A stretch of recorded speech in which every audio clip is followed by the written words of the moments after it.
Let's get now an investor's take on today's decision, but also some other big things that are happening in the world outside of the Federal Reserve. Joining us, our friend Kyle Bass, founder and CIO of Hayman Capital Management. Any hot take, Kyle, on the Fed and Jerome Powell right now? You know, look, I think if you look at what's driving our economy and what has driven it in the past, it's really been consumption. It's been consumers and consumption. You look at this most recent release today, consumption only grew 1% this year so far, and last year it grew 3%. So I think you're seeing the two descents that you see are the first two descents that have happened since 1993. And those descents were both focused on the consumer consumption behavior and labor market. So, Brian, with inflation running about 2.4 and short rates being 4.3% effective, the Fed is certainly too restrictive. I think rates have to come down. I think, you know, the dot plot has 2 cuts this year and 1 cut next year. I think that you're going to see more cuts than that, Brian. All right, fair enough. And I want to move on, though, Kyle, because I got you here, and you're the global macro guy. Outside of the Federal Reserve, there seems to be a thawing in the relationship between Xi Jinping of China and President Trump. They're saying nice things. Trump is likely going to go to China. Maybe things have tamped down a little bit around Taiwan. If we get like a hug it out moment between Xi and Trump, does that add another bump to the stock market? You know, Brian, in the end, you know where I come out on. I think that both sides, if you look behind the scenes, both sides are preparing for war over Taiwan. We are gearing up our Defense Department, our war machine, to be an effective deterrent against China's militaristic belligerence over in the South China Sea and in the Taiwan Strait. China continues to build its nuclear arsenal at record pace. It continues to build its invasion forces at record pace. And when you look at what we just did, we just enabled or allowed the NVIDIA H20 chips to go to China unrestricted into their military apparatus. And in exchange, we got some rare earth magnets that run Ford's electronic vehicles. This was a hostage swap.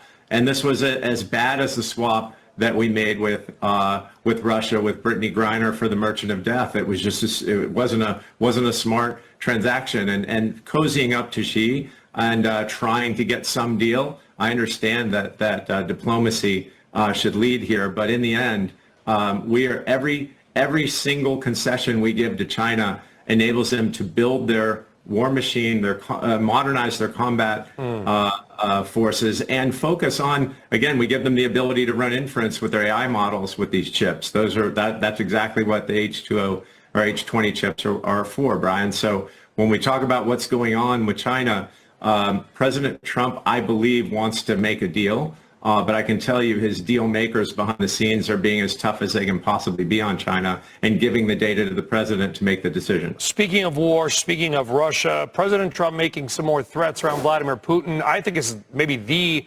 underreported story of the stock market right now. Basically, you've got 10 days to get some kind of a peace deal done with Ukraine. We're going to really, this time we mean it, enforce sanctions. Is that a hollow threat? I don't. You know, there are a lot of people that coin the term and like to bring about the taco, right? Trump always chickens out. I would bring in the term the FAFO, F-A-F-O here, Brian. Yep. Look at what we know Trump what that means. Yeah, we all know. But when you look at what Trump did with Iran, he gave a deadline and he stuck to it.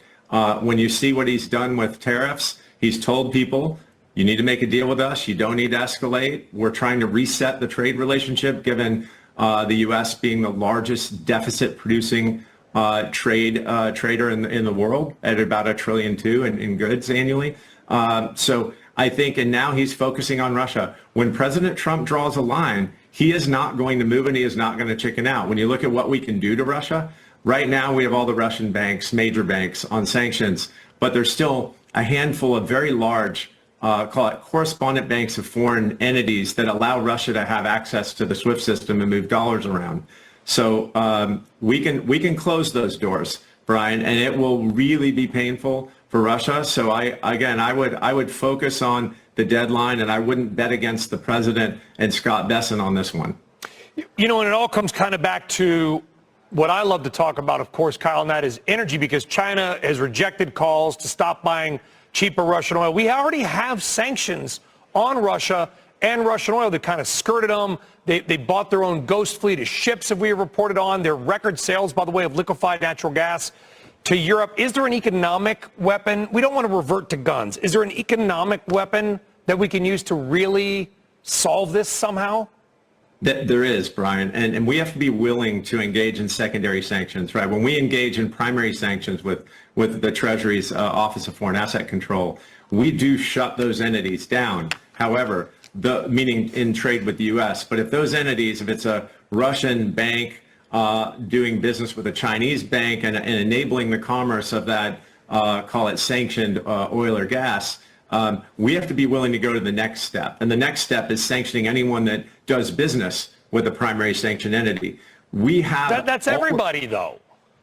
It's not. It doesn't get everyone. What it does is it actually puts teeth into those sanctions, Brian. And we have heretofore, we have not been willing to sanction any major Chinese financial institutions. In the end, that's what's going to happen. And so you have to remember, during the Cold War, number one, it didn't go hot because we had mutually assured destruction on the nuclear weapons side. But the way that we won the Cold War is we, along with our allies, broke Russia. The Russians didn't wake up one day and say, you know what, democracy is a better idea. We're just going to go with democracy. It's because we took crude oil down into almost the single digits, and 60% of Russian GDP is Urals crude, and we broke them. Can we do it again? We can certainly do it again and cut them off from the rest of the world. And we can do the same with China. So I know no one wants to hear that, but I'd much rather have a financial weapon at the tip of the spear than have 5 to 10,000 of our men and women on a couple of carrier strike groups headed into the Taiwan Strait. Yeah, I think we all would prefer that. I don't know if you, and we'll wrap it up. And again, folks, we're waiting on Jerome Powell. He may come out in 2 seconds, may come out in 2 minutes. We'd have to say goodbye, Kyle, so you'll forgive me for jumping in quickly. Do you think the Fed has any visibility on tariffs and inflation right now?